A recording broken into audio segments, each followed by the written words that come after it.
Oxford House, time-tested, evidence-based addiction recovery homes.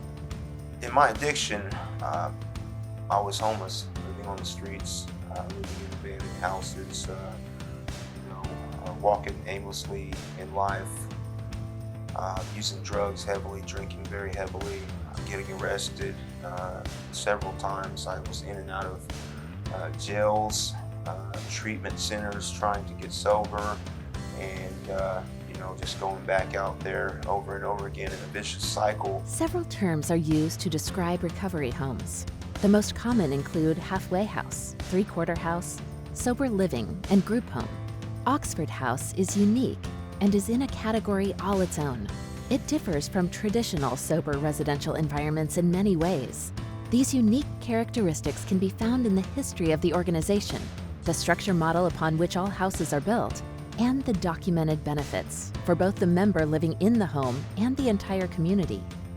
The things that I learned in Oxford House are the most important to me is how do I get out of self, all right? Because when I got here, I was a very self-seeking, selfish individual, and I was compelled out of the gate to get involved in the service structure, not only on the house level, but on the chapter level. And so I did that, and in doing that, I learned how to be of service to others.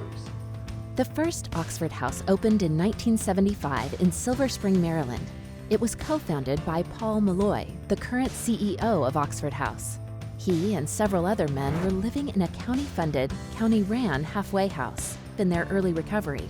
They could not afford staff, so they decided to run the home themselves.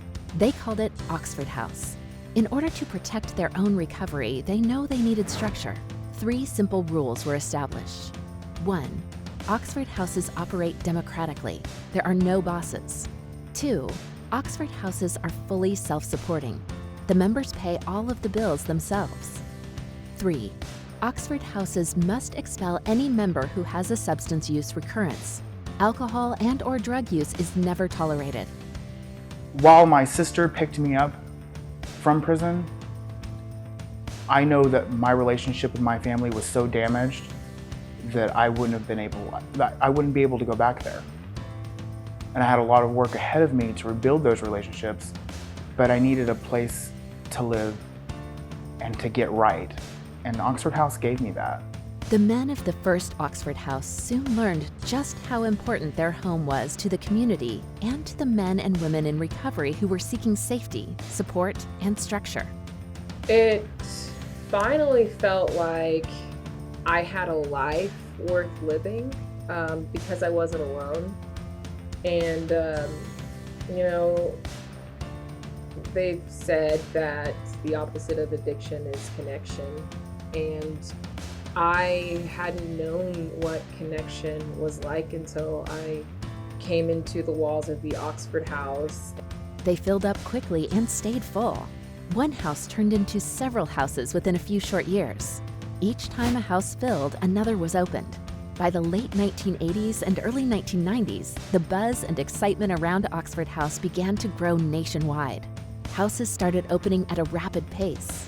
Behavioral health divisions of federal and state government began to take notice and show support for Oxford House expansion. I relapsed, and it was not good. I was drinking every day, I was drinking all day, and when my fiance came and picked me up one day, we got home and he said, "I can't do this anymore, it's over." And I looked at him straight in the eye and said, "If you kick me out of here, I've got no place to go. My parents aren't gonna take me, I've been drinking. I'm literally going to be under a bridge and I'm gonna die drinking." Thousands of Oxford Houses now exist for men, women, women with children, and men with children. Hundreds of new houses continue to open each year. Most houses have a mix of single and double rooms with an average total count of 8 beds. A house manual was written in the early years to give guidance to new houses. Traditions were formed to protect the integrity of the Oxford House name and prevent houses from straying from the basic premise. Chapters were created so that clusters of houses could meet regularly to share their experiences, look into expansion, and address any problems within the homes. True, there is no authority inside each Oxford House. There is no house manager with power or control over the other members. But that does not mean responsibility and accountability are not present. The peer-led structure inside the home works because every member has a voice and a choice. To maintain order, Oxford houses elect officer roles: president, secretary, treasurer, comptroller, and chore coordinator. Once a week, they have a business meeting to discuss the finances, house cleanliness, and supply inventory, and most importantly, the well-being of the home and its members. You know, and when we got there for the first time, I seen just how the scope of the peer support in Oxford House. You know, there was men and women there talking about other houses and how they could help other houses and that what they were willing to do to help those other houses. And I thought, wow, you know, this is huge, you know, and I think that was the moment I was sold. You know, I wanted in on that. Meetings are also held to accept new members when beds become vacant. Anyone seeking membership must schedule an interview with the house and receive an 80% acceptance before entering. Once moved in, each member is expected to participate in house meetings and chapter meetings, including the duties of an officer position once elected. They must maintain their recovery and remain abstinent. Because they all share the financial responsibility of rent, utilities, and supplies, each person must pay their portion on time. I feel like the beauty of Oxford House is that separates it from any other sober living house is that we have thousands of houses nationwide, and that when you pay your equal expense share, it goes to that house. And if you get a fine, that fine goes to the house. It doesn't go to one person. We don't have managers.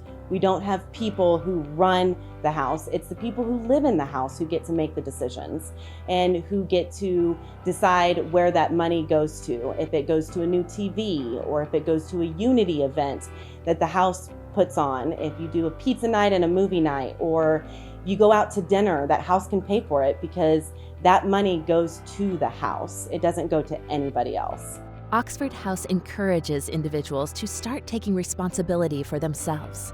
Self-confidence grows quickly in Oxford House as life skills are learned through daily living. As each Oxford House develops into a home, a family culture emerges. Chores are assigned each week and basic house guidelines are developed. Members interact frequently and support each other. Members who cannot stay sober, get too far behind in their equal expense share, or become disruptive by breaking house guidelines or acting out in inappropriate behavior are voted out of the house. Otherwise, there is no time limit on living in an Oxford house. Every so often, a house may face challenges it cannot overcome on its own. This is where the external service and support show up. Safety nets exist around every Oxford house to help out if vacancies become too high, checking accounts become too low, or the internal structure becomes too unstable. My path to Oxford House, first and foremost, had to include a lot of trials and tribulations and a phone call. I had to reach out, I had to have enough of what I was doing and ask for help.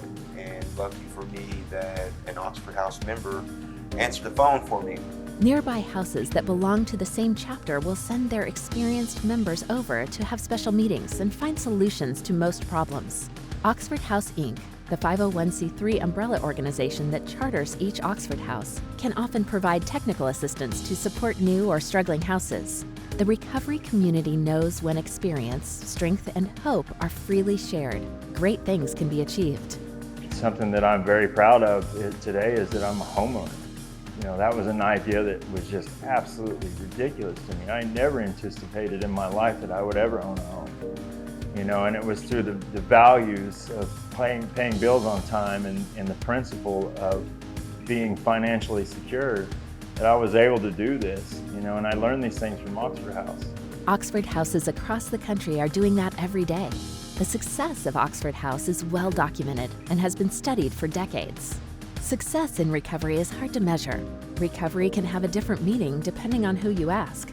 Oxford House success, however, can be measured. It has been done several ways over several decades. DePaul University and other independent entities have looked into Oxford House to see how it all works. What they have found is remarkable. Quality of life goes up and costs to the community go down. Oxford houses give people the time they need to become comfortable in recovery. Members enter Oxford House broken and often alone. They move out with a new lease on life as responsible, productive, and contributing members of the community. Members learn a new way to live. The cycles through treatment facilities and/or incarceration stop. I love it. I love living in a community where everybody's on the same page. We are all about recovery, changing our lives, seeking a better future for ourselves, personal development. That is the pool that I needed to be in to become successful. I needed to be around like-minded people, doing the same things as I am, and seeking purpose in life. And living with people in recovery gave me that purpose. Recovery can happen quickly in Oxford House because of the insulation of support. Shattered relationships begin to mend, and families begin to heal. Long-term recovery is achieved by over 80% of those who stay at least a year. I learned so much in Oxford House that I've been able to apply to my life outside of Oxford House and my own, like the scheduling and the getting together and going over bills and paying them, balancing checkbooks. And in my house now with my partner, I've put the bills on a cork board, and we have structure around cleaning. So we do like a weekly deep clean. And then we also talk a lot about like different issues that we might be having in a way that is set up kind of like the new business section of our meetings in Oxford House, where it's like, hey, I have this issue and he can address that. And I don't know, it just helped in our relationship, and it's helped in maintaining a household. Some who leave successfully become alumni members. They may leave the home, but they stay involved to pay it forward to the next newcomer. I can't stress it enough that Oxford House gave me a chance when I needed it. And that's something that I will always want to make sure that everyone has that who wants it. There is no financial cost to taxpayers for an Oxford House to exist. Each house supports itself. The only cost to the community is tolerance and understanding. Recovery can work for anyone, no matter what their active addiction looked like. Oxford House is proven to increase the chance of success. Hundreds of thousands of people have lived in Oxford House. Most have stayed sober.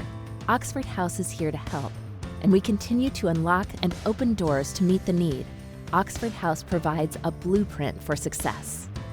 Oxford House has taught me so many different things, and I would not be where I'm at today if it wasn't for Oxford House. To find an Oxford House with vacancies in your area, visit www.oxfordvacancies.com. Call the house of your choice to set up your interview today. To learn more about the history, structure, and success of Oxford House, please visit our official website, www.oxfordhouse.org.